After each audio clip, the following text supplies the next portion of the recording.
Unilever always one of the most admired company. Kita senang orang-orang senior kita di Unilever selalu sering jadi narasumber juga di berbagai tempat. Jadi ya tentu saya bersyukur ya. Setua ini kan ini sudah maghrib sebetulnya udah 58. Jadi sebentar lagi Isa terus tutup buku lah. Gitu. Masya Allah. Ya sadly sangat memprihatinkan bahwa keadaan kita begitulah. Terutama saya harus mengatakan beberapa tahun terakhir ini terlihat pemilahan itu begitu tajam gitu. Artinya apa?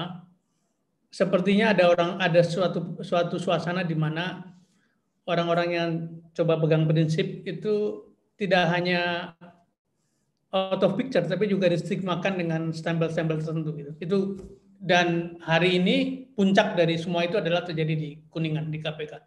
Yes. Saya kira Anda semua mesti menonton Mata Najwa kemarin, itu sangat telanjang bagaimana itu dilakukan gitu. Nah, kalau ada intelijen di sini saya tidak sedang mengatakan apapun pada pemerintah, saya sedang menceritakan fakta secara akademik saja gitu.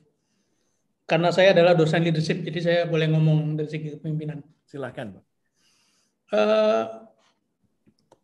Kalau ditanya, saya ingin lompat kepada keadaan begini, meluruskannya bagaimana gitu. Tadi berulang-ulang dikatakan oleh sejumlah pembicara bahwa betapa leader itu memegang peranan penting karena kan katanya guru kencing berlari, guru kencing berdiri, muridnya kencing berlari kan. Betul. Saya terjemahkan good value itu netes, makin ke bawah makin berkurang biasanya. Tapi kalau bad values, netes makin ke bawah makin jahat. Kalau bosnya nyuri 10, bawahnya bisa 100. Gitu. Artinya apa? Bagaimana fixing the situation itu nggak lepas dari top leadership in many sector, in any level gitu. Pak Dwi dulu mulai karir dengan auditor sama dengan saya mengenal istilah yang disebut sebagai the control environment, lingkungan pengendalian. Ya. If the control environment good, maka auditornya tidak perlu repot menggali semua bukti. Apa itu kontrol lingkungan pengendalian? Values, pilihan leadership, preferensinya pemimpin, milih orang seperti apa yang masuk, yang keluar seperti apa, kemudian kontrol sistem sampai pada urusan-urusan praktek pada human capital gitu ya. Apakah dicari orang etis atau tidak? Nah, unfortunately, demokrasi ini sudah membawa kita pada, saya menyebutnya bukan hanya declining, tapi deteriorating control environment. Jadi udah biaya kemana-mana. Joking dan secara agak karikatur gitu, saya bilang, bisa nggak ya Republik ini punya 50 orang terbaik yang berada di ruang sidang kabinet gitu. Terbaik itu artinya ya kompeten, ya jujur, ya komit pada negara. Masa di 270 juta nggak ketemu orang begitu? Ada itu. Terus ada yang bilang, tapi kan kabinet dari partai. Ya dari partai, tapi ngomong kepada partai, bro, kasih dong orang yang begitu. Gitu. Kan bisa begitu kan? Iya. Maka sidang kabinet isinya 50 orang terbaik. 50 itu kurang lebih lah, ada 34 plus kepala ini, kepala itu. Mas Andreas, Mas Willy, percaya nggak bahwa 50 orang itu pulang ke kementeriannya akan memilih 500 dirjen terbaik gitu. Kan gitu kan? Iya. The best minister will look for the best dirjen gitu. Dirjen. Kalau satu kementerian butuh 10 eselon 1, maka 50 kali 10, 500. Begitu dirjen itu dirjen terbaik, pulang ke direktorat jenderal, dia akan memilih the best 10 direktur terbaik gitu. 5.000 orang terbaik. Kita punya, Pak. Kita punya. Di sini sudah ada 80 orang gitu kan. Tetapi memang itu kan managerial thinking kan. Nah sekarang bisakah politik kita itu dimasuki aspek manajerial gitu? Bisakah politik kita itu dimasuki aspek teknokrasi? Kalau itu bisa dilakukan, Pak, if you can foresee the future leader yang bisa mengadop pikiran-pikiran kayak gitu, saya kira akan ada shortcut bagaimana membetulkan Indonesia. Pak, kepala partai itu diundang presiden, suruh berbuat yang enggak aja mau, Pak, gitu. Jadi kepala partai itu meskipun diajak untuk yang susah itu tetap dilakukan, apalagi diajak yang benar, Pak. Menurut saya sih mereka akan mau. Masya Allah. Apalagi didahului dengan begini, bro, ente kan selalu ngomong nih, biaya politik tinggi kan, karena itu kadermu korup kan? Ya. Ente butuh berapa gitu? Ya saya 2 triliun setahun, oke. Anda 1 triliun karena partai kecil. Saya partai paling besar 3 triliun, oke. Jumlahkan berapa tuh? 20 triliun, Pak. I will give you 20 triliun setahun. Itu artinya less than 1% dari APBN, Pak. Coba Anda bayangkan dibandingkan ya, dengan... auditable ya itu ya, dana itu kan? Karena dari negara kan? Exactly. Tapi bandingkan dengan biarkan mereka itu nyolong masing-masing gitu. Berapa yang hilang dari uang negara itu? Nah, kalau uang disediakan, agenda disata begitu rupa, dan minggu depan saya akan nyusun kabinet, bro dan sis, para anggota koalisi, kasih your best kader gitu. Masing-masing posisi 3 alternatif, kalau nggak ini. Menurut saya, dan itu sekali lagi Mas Willy, itu memang managerial approach, itu teknokratik ya. Tapi saya sungguh berharap satu ketika, entah putaran keberapa lagi, atau kata sastrawan, entah harus berapa purnama kita menunggu itu. Oh my God. Kalau ketemu pemimpin kayak gitu, Indonesia unstoppable.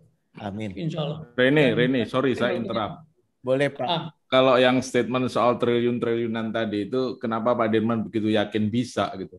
Saya pikir perlu deh kita minta Pak Dirman sharing bagaimana beliau mengefisiensikan biaya capex dan operasional Kementerian SDM dalam setahun. Oh, boleh banget itu. Ada yang mau itu sebagai contoh aja satu kementerian gitu. Gimana Pak? Boleh Pak? Suwon Pak DWD. Berkislah dong. This is important. Anda cerita aja Pak Dwi. Orang-orang bosan dengerin suara saya. Kan itu idenya Pak Menteri. Cepetan cerita. Sorry Pak, silakan. You are the one who did it. Ya, silakan Pak. Ayo Chief DWD. Oh, Pak Dirman biar lebih dari hati dong. Gini, saya mulai dari APBN ya waktu itu. Saya buka APBN, saya dengar dari Irjen karena Irjennya selama ini nggak digunakan. Terus pada waktu rapat pertama saya ngambil simbolik action dengan cara menempatkan Irjen di sebelah kanan saya. Biasanya ditaruh paling ujung sana gitu. Wow. Saya ingin mengatakan bahwa saya diawasi 2 malaikat. Satu Irjen, satu lagi Sekjen gitu. Sekjen yang jagain birokrasi, Irjen yang kawasan keuangan. Kemudian saya minta dibuka proses kemarin apa? Selama 5 tahun terakhir itu serapan anggaran hanya 60%-an, 50%-an. Investasi makin kecil lagi gitu karena mereka sibuk dengan mainan-mainan di swasta lah. Kemudian jadilah ini terjadi karena pekerjaan Ucok yang mencairkan hubungan gitu. Akhirnya kita bisa dialog dengan terbuka. Pak Kapus Diklat, berapa budgetmu setahun? 1,8 triliun, Pak. Oke. Kebetulan ada Pak Wirat. Pak Wirat itu profesor ITB yang jadi dirjen migas. Pak Wirat boleh nggak dicek ITB? Setahun budgetnya berapa ITB itu? 1,2, Pak. Berapa sarjana ditamatkan? Berapa master ditamatkan? Berapa doktor gitu? Kemudian saya bandingkan dengan Pusdiklat SDM, berapa sih pegawai SDM gitu? Logo ITB hanya 1,2 triliun setahun, Diklatnya SDM 1,8 triliun gitu. jadi ngapain aja saya bilang kan, udah. Gini ya, saya mau motong-motong nih, mohon maaf. Bisa nggak dari Pusdiklat dipotong separuh, taruh di infrastruktur, karena ini dibutuhkan rakyat nih. Jaringan pipa segala macam. Bisa Pak, nggak ada masalah. Benar nggak ada masalah ya? Benar. Ke Puslitbang sama juga 1,1 triliun. Apa hasilnya selama ini? Ya studi-studi. Ada yang dijalankan nggak? Sedikit sekali Pak.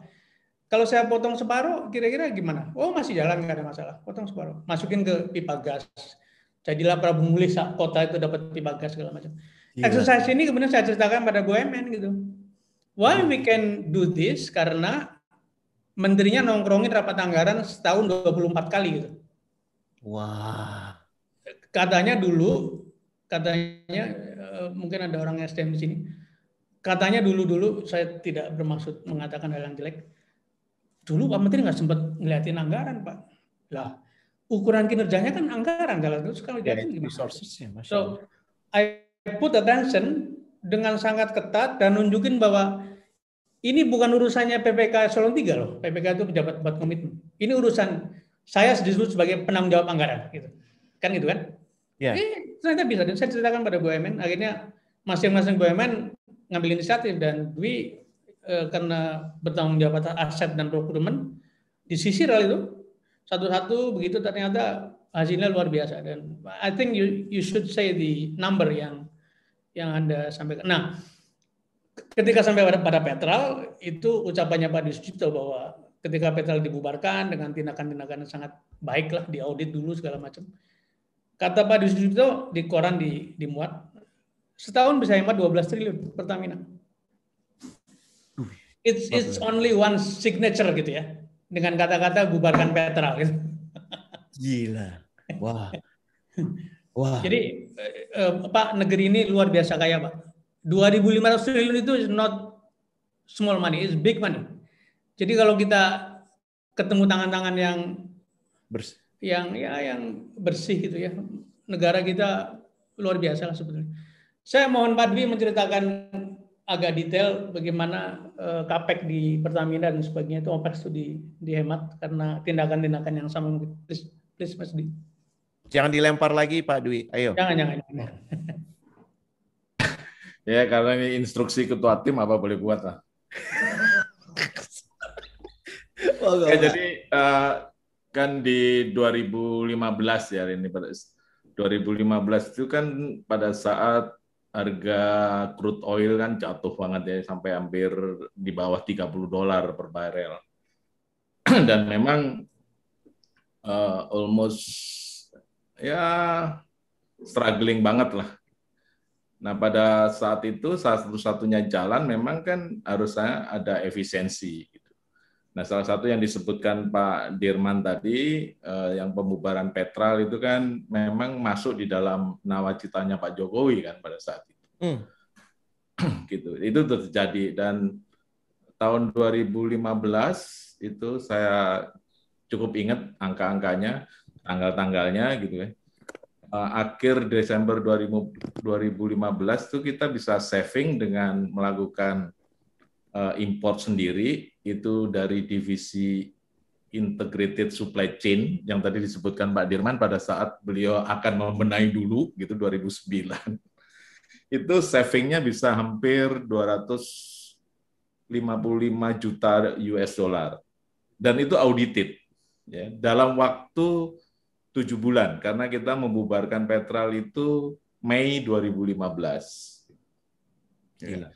Nah, plus ya sesuai dengan arahan Pak Menteri pada waktu itu, karena di Kementerian SDM kan juga banyak melakukan efisiensi dalam hal OPEX, ya, termasuk CAPEX-nya juga lah. OPEX itu Pak Dirman tadi nggak ceritain aja. Dulu mungkin ruangannya Menteri tiap tahun ganti TV gitu. Nggak tahu TV lamanya gimana atau TV barunya nggak datang gitu, yang dipasang tetap TV lama gitu. Pak, TV itu kan durability-nya pendek Pak, cuma 9 bulan. Jadi emang setiap ya, terus yang lain-lainnya lah kayak OPEX itu, seperti saya pernah sharing kan, kita melakukan ini, mungkin juga ada beberapa teman-teman dari Pertamina ya, bangsa untuk sentralisasi procurement gitu, baik itu dari segi yang infrastruktur oil and gas maupun yang infrastruktur operasional expenditure yang berhubungan dengan kegiatan rutin sehari-hari. Gitu. Seperti saya pernah ceritakan lah dulu ya, bangsa kalau perjalanan dinas nggak boleh H+1, H-1 kayak gitu. Aku ingat yang Pak DWD ceritain. Nanti Reni tolong posting ya linknya, siapa tahu nanti ada yang mau nonton lagi, dan itu kan monetization kami, insya Allah. Iya, ya itulah. Tapi akhirnya ya itulah, banyak yang nggak seneng, akhirnya sampai saya nggak diajak omong oleh ibu-ibu gitu kan. Ibu-ibu istri PWP, maksudnya Persatuan Wanita Patra. Iya, dia masih inget loh sampai sekarang loh. Ya Allah. Ya. Wow. Itu salah satu contoh aja.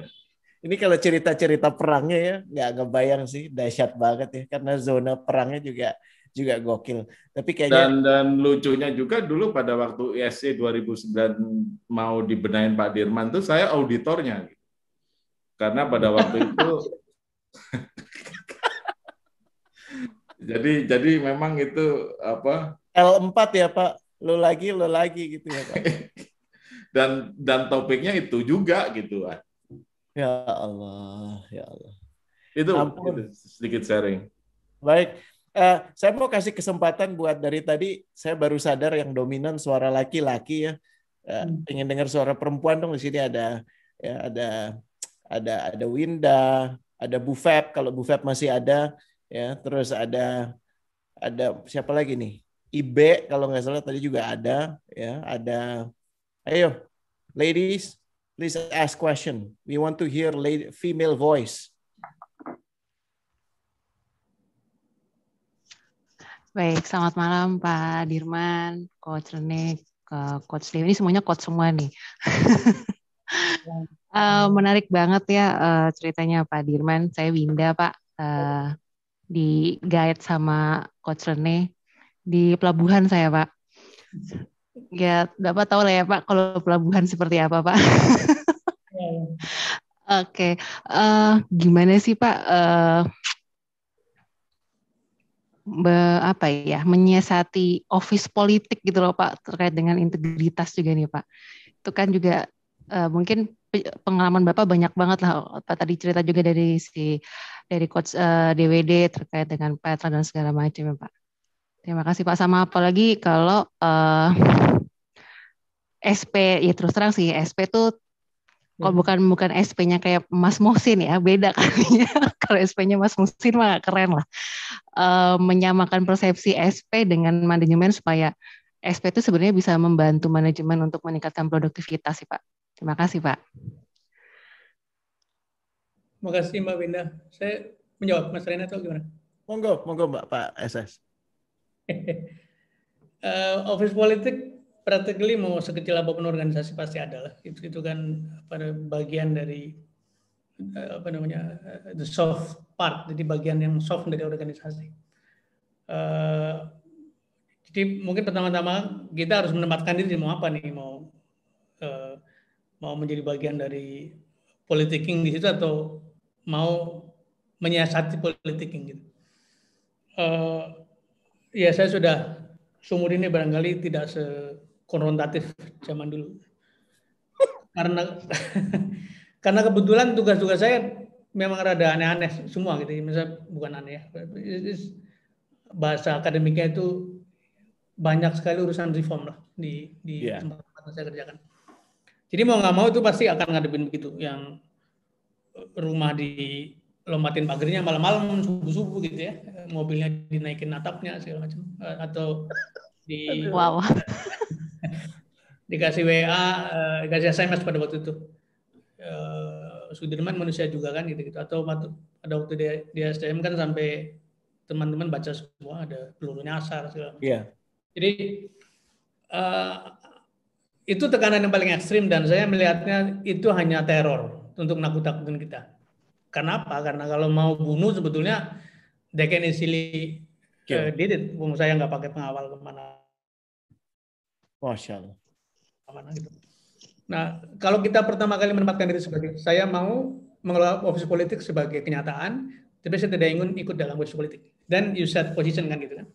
Tapi katanya Mas Billy, Mas Reni semuanya tahu, Mas Ucok juga Dwi atau yang lain-lain.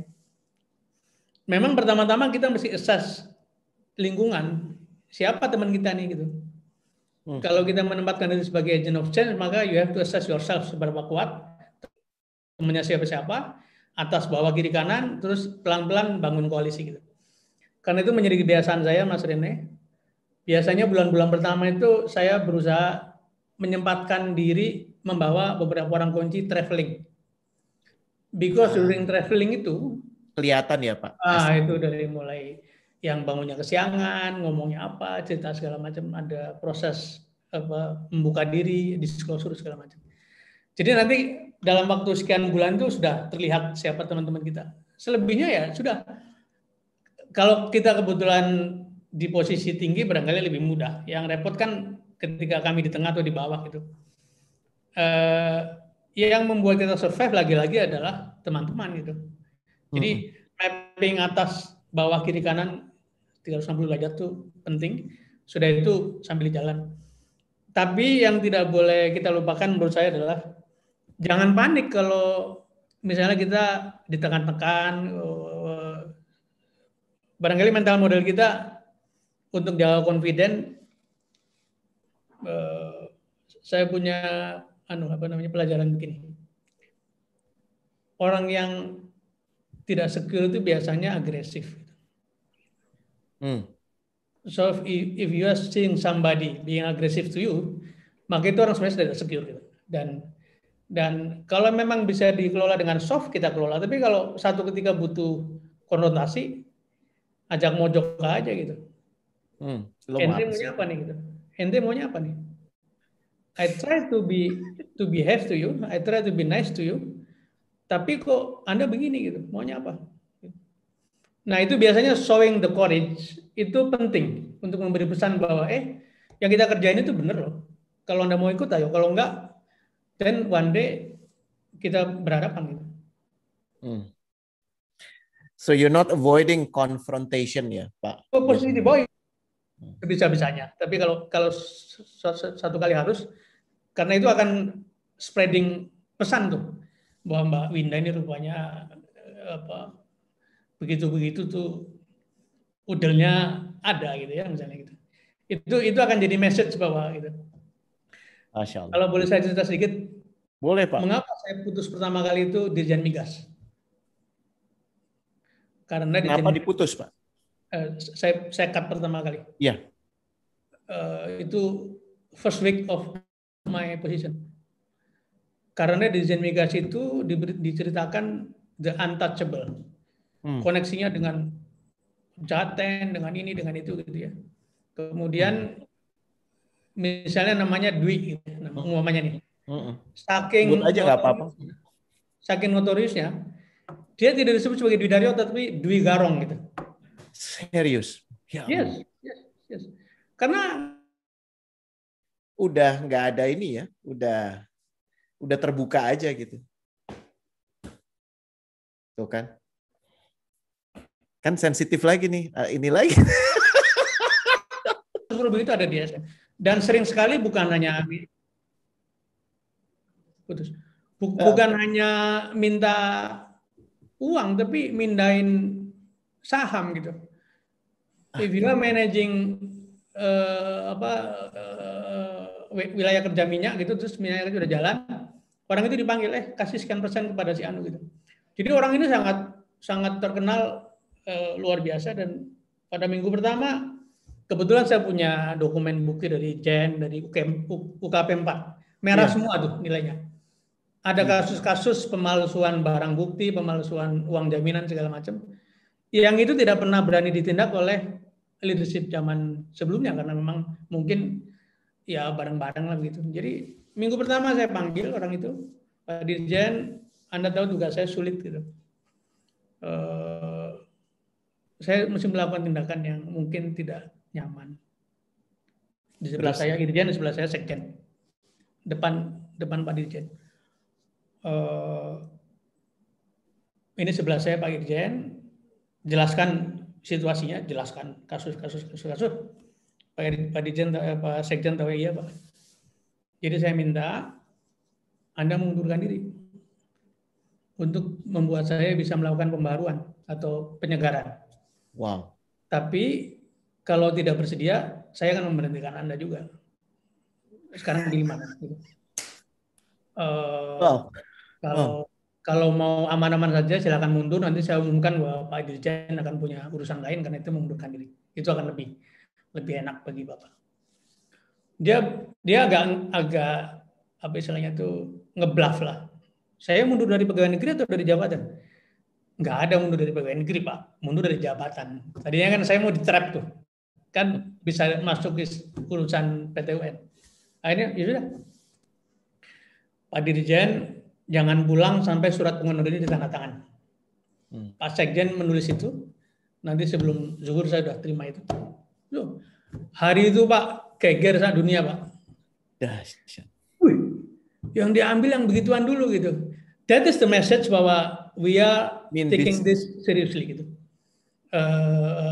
Ya cabut gigi dulu lah gitu. Sesudah itu kita sampaikan dan kita baik saja. Nah, kembali itu kan sebenarnya office politik yang sangat ekstrim ya. Tapi dengan itu tadi kembali pada memangnya kalau kita ngadepin begituan apa sih paling tinggi? Mati gitu ya. Kan kita bakal mati juga gitu. Nggak pakai itu juga mati gitu. Terus kalau orang itu gang up lepas jabatan misalnya. Kan dulu juga aku punya jabatan. Itu yang hilang apa gitu. Jadi mungkin filosofi ini kita pelan-pelan as you grow your career itu barangkali perlu diperkuat sehingga ketika sampai pada posisi yang sangat menentukan, exercise itu sudah cukup ya agak inilah jurus-jurusnya agak lengkap barangkali. Tapi you have to train yourself dengan itu, tidak menghindar dari urusan itu. Mungkin gitu Mbak Indah. Jadi Win, resiko terbesar lo tuh di ITC dipecat ya atau mati. Mati. Nah kalau bisa terima itu, insya Allah ya akan jauh lebih mudah. Ya, tuh. Amin. Makasih Pak Dirman. Nantangin, tapi itu mental model kita kan. Oh, it's true, so true Pak, justru, masya Allah. Wing, do you have any question, Wing? Suara, Wing. Yeah, I'm following. It's great discussion. Masya Allah. Dari BPSDM, selamat malam Agus. Banyak Pak, ada Pak Ges juga loh. Iya, ada Pak Ges juga. Ada Pak Ges katanya udah tuntas baca bukunya Pak Dirman. Pak Ges. Kalau ada yang mau kopi, saya masih punya stok. Hubungi Coach Rene, nanti saya kirim. Ya buat saya lah. Nggak berlanjut itu. Nggak berlanjut. Oh, sorry. Dari tadi Cahyani nih udah angkat tangan. Ini dari Ulsan, Pak. Dia orang Indonesia yang kerja di Korea. Cahyani, masih relevan nggak? Kau masih mau nanya? Atau udah ngambek sama aku? Silakan. Terima kasih. Sugeng Sonten, Pak Dirman. Selamat malam, Pak Putut. Jauh ini pun saking pundi. Nganggo basa Indonesia mawon. Saking Solo, Bapak. Kula santrinipun Coach Rene, Pak Dirman. Masya Allah. Tembak Cahyani, waktu kita pendek. Dalam seminggu ini, Pak Dirman, kita mendengar beberapa perusahaan kan melakukan disrupsi terhadap aset-aset yang besar. Kalau tadi Pak Dirman memberikan contoh bagaimana BUMN Pertamina mendisrupsi Pertal, kemarin Hero disrupsi bisnisnya, kemudian Garuda juga sudah mendisrupsi sebagian besar operasinya. Nah, ini kan sebuah kejujuran yang disampaikan seorang leader terhadap karyawan yang sekian banyak, di mana karyawan itu aset dari perusahaan. Nah, terkadang penyampaian informasi ini apakah memang harus disampaikan dengan jujur dalam waktu yang cepat, tanpa ada diberikan jeda waktu untuk memberikan perencanaan untuk yang seperti itu. Nah, pertanyaan dari kami, Pak Dirman, bagaimana efek kejujuran ini terhadap kalau dalam sisi perusahaan atau bisnis akan mempengaruhi pemilihan strategi ke depan untuk survival sebuah bisnis. Itu Pak Dirman. Lalu susah banget pertanyaannya sih, pinter amat. Udah malam bro, ya Allah. Monggo Pak Dirman. 3 SKS ini Mas, 3 SKS. Aku aja gak ngerti Pak tadi dia. Pertanyaannya suruh jawab, wah untung ada Pak Dirman dah. Ya, kita lihat beberapa kejadian terakhirnya dan beberapa merupakan kejutan yang ya sebetulnya sudah bisa diduga. Jadi kata crisis management expert itu kunci nangani krisis nomor 1 harus melihat sampai ke bottom line, antisipasi paling buruk apa gitu. Karena begitu kita bisa mengantisipasi paling buruk apa sih, then we can identify solusinya apa gitu. Yang kedua katanya juga harus punya juru bicara yang tunggal. Jadi jangan marketing celomet gitu ya. Karena message itu harus satu saluran. Nah, yang ketiga tadi poin tidak, jujur, lakukan apa adanya. Karena begitu kita menyampaikan apa adanya, kondisi seburuk-buruknya, dan lingkungan bersiap untuk membantu kita atau at least react kan. Oke, kalau keadaan begitu buruk. Ini yang sering terjadi adalah kembali saya minta maaf pada situasi sekarang, overpolitisasi gitu. Jadi semua dipolitisasi, seolah-olah semua tindakan ukurannya adalah poin politik positif atau negatif gitu. Sehingga sampai pada pengelolaan perusahaan BUMN, sampai pada pengelolaan institusi yang harusnya dikelola secara profesional pun mengalami sindrom itu. Hitungannya politik ya Pak? Kalau saya mengatakan tahun depan itu drop, bagaimana ceritanya ya secara politik? Akhirnya Garuda, minta maaf saya ngomong Garuda, 2018 merekayasa laporan keuangan kan, itu kan skandal besar itu.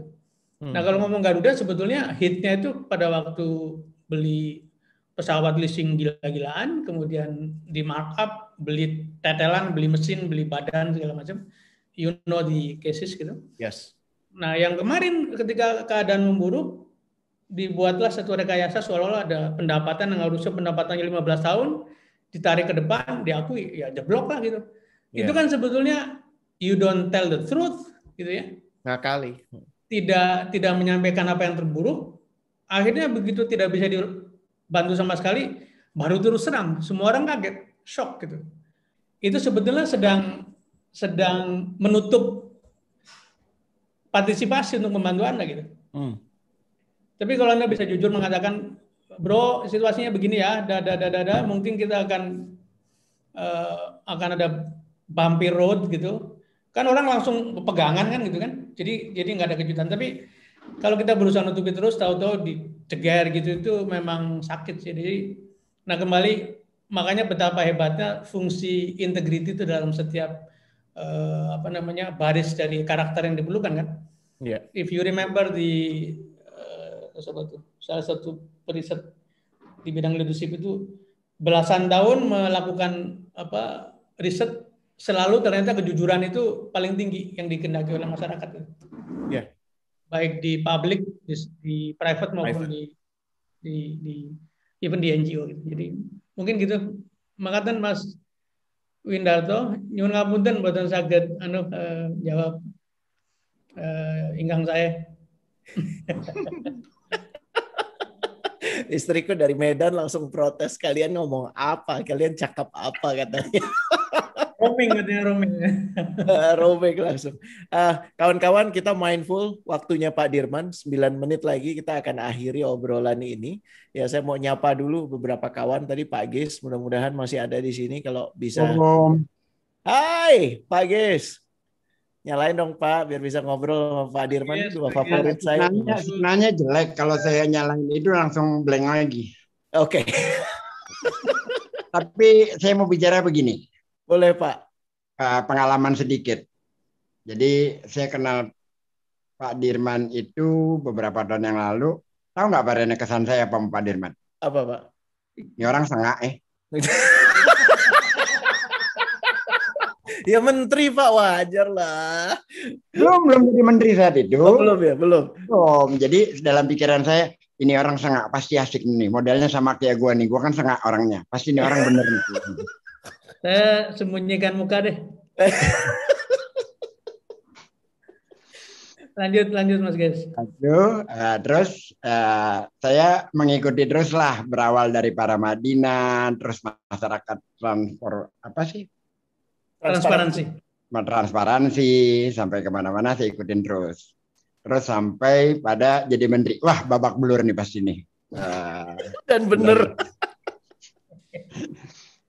Karena sebelumnya itu kan kementerian itu ada yang jadi menteri hanya 6 bulan di masa SBY, hanya karena dia tidak mampu melayani kader partai.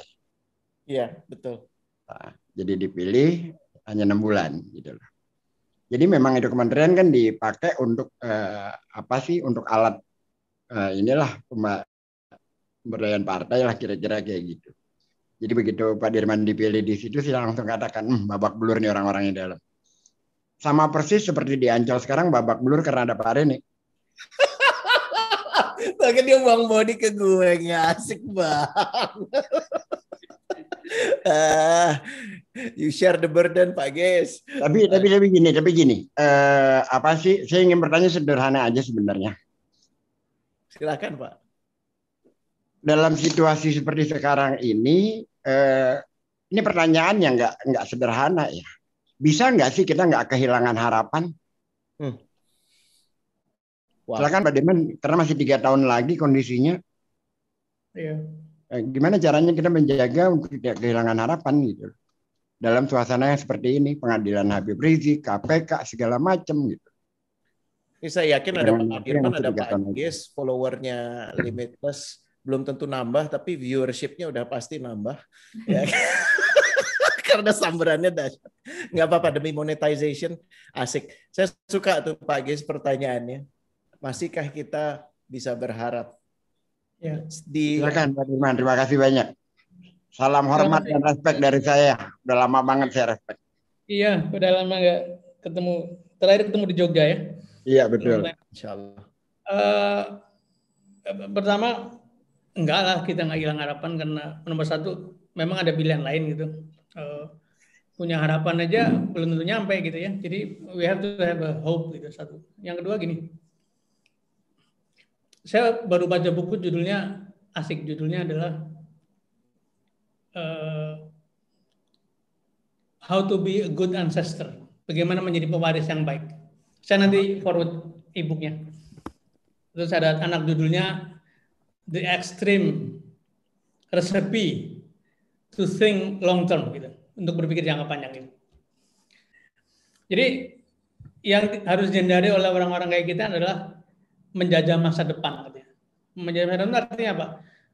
Menikmati secara berlebihan walaupun dengan berbuat kerusakan sehingga impact-nya itu bagi masa depan itu begitu panjang dan akhirnya yang jadi korban adalah generasi masa depan. Itu satu. Nah, nasihatnya adalah dari buku itu adalah kita mesti berpikir jangka panjang, memang sulit, memang berat, tapi you have to do that.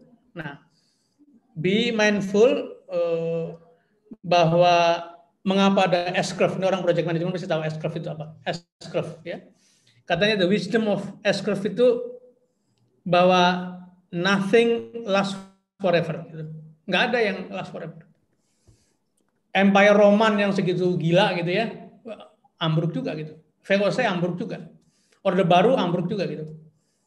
Apalagi kejahatan, kebaikan aja nggak bisa last forever, harus ada perbaikan. Jadi saya selalu melihat bahwa akan ada pendulum dan buat saya kejadian-kejadian yang muncul itu adalah itu kan peringatan alam semesta gitu ya. If you kick alam semesta dengan tidak bijaksana, they will kick you back gitu. Dan itu akan tentu saja nanti bangun kesadaran segala macam. Akan muncul orang-orang yang tetap bersuara dengan segala cara.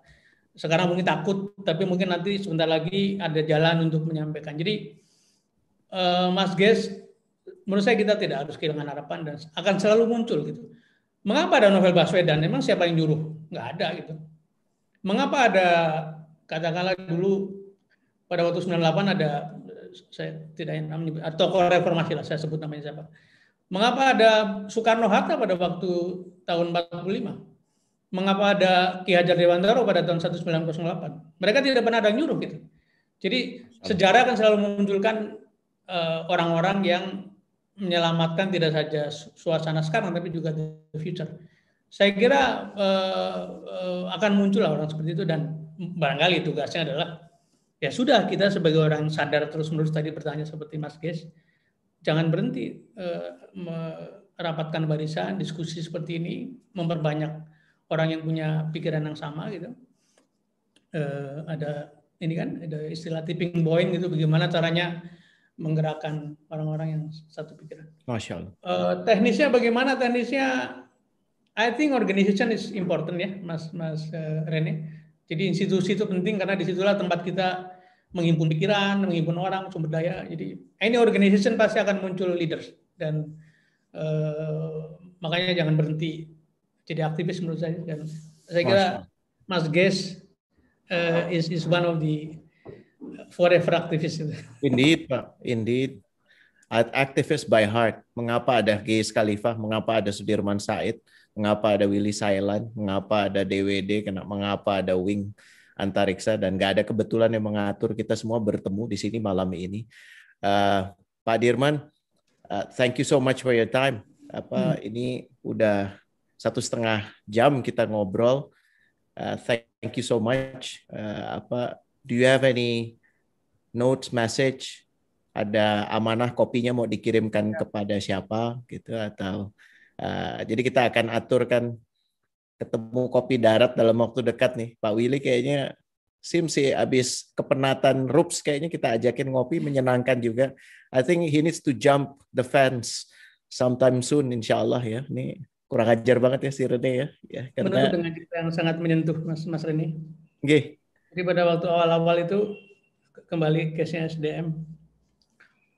Pidato saya pertama di forum serah terima jabatan, waktu itu pejabatnya Pak Hairul Tanjung. Pak Hairul itu kan badannya besar sekali kan. Nah aku kecil kan, jadi beginilah. Jadi kalau ukuran badan kita ciut, jadi saya bilang gini, Bapak-Bapak Ibu, seperti kita tahu, kementerian ini sedang prihatin gitu. Yang pertama kali perlu diperbaiki adalah reputasi. Dan reputasi itu membangunnya bukan dengan iklan, bukan dengan wajah pemimpin. Reputasi adalah gabungan dari perilaku kita semua. Perilaku, prestasi, tindakan, segala macam. Jadi we have to work hard to improve the reputation. Terus saya bilang, saya tahu Bapak Ibu sekalian, karyawan-karyawan kalau ditanya kerja di mana gitu. Sebelah Monas katanya. Karena nggak berani nyebut itu. Masya Allah. Mereka begitu tidak confident bahwa I'm part of the kementerian karena kasus tadi yang membelit mereka. Sebelah Monas tuh di BI, bukan seberangnya. Guyonan saya begitu gitu. Dan mereka ketawa semua gitu. Dan ternyata setelah rapat pertama mereka mengatakan, Pak, saya memang kami ini mengakui memang kemarin banyak sekali masalah, tapi percayalah Pak, jangankan diajak benar gitu. Kami dipaksa untuk berbuat nggak benar aja terpaksa kita ikut karena kita bawaan. Jadi the wisdom adalah menurut saya birokrasi itu kayak kereta api Pak. If you put the locomotive right, kecepatannya baik, tidak belok-belok, gerbong panjang apapun, you will follow you gitu. Jadi kembali pada apakah masih ada harapan? Yes, the key is leadership. Wow. Jadi we have to create, develop, dorong, bangun, promote leader di banyak tempat di semua lapisan. Saya terima kasih sekali diundang di forum ini, sangat menyenangkan teman-teman semua. Sebaliknya Chief SS Pak Dirman, salah satu kebiasaan kami adalah di malam yang mustajabah ini kita mendoakan karena persaudaraan sejati adalah mereka yang saling mendoakan dalam kebaikan dan kebenaran. Pak Dirman sudah mencontohkan bagaimana menjadi bukan saja baik tapi benar walaupun konsekuensinya ya macam-macam gitu ya. Dan tadi kita sudah dengar sekelumit ceritanya saja dan insya Allah ini menjadi inspirasi yang baik. Doa kami agar Pak Dirman dan keluarga diberikan panjang usia, diberikan kesehatan dan kesempatan untuk bisa memberikan pengaruh yang positif yang dahsyat untuk Republik ini karena kita sama-sama mencintai Republik ini dan ingin yang terbaik buat Republik ini. Wassalamualaikum warahmatullahi wabarakatuh. Waalaikumsalam warahmatullahi wabarakatuh.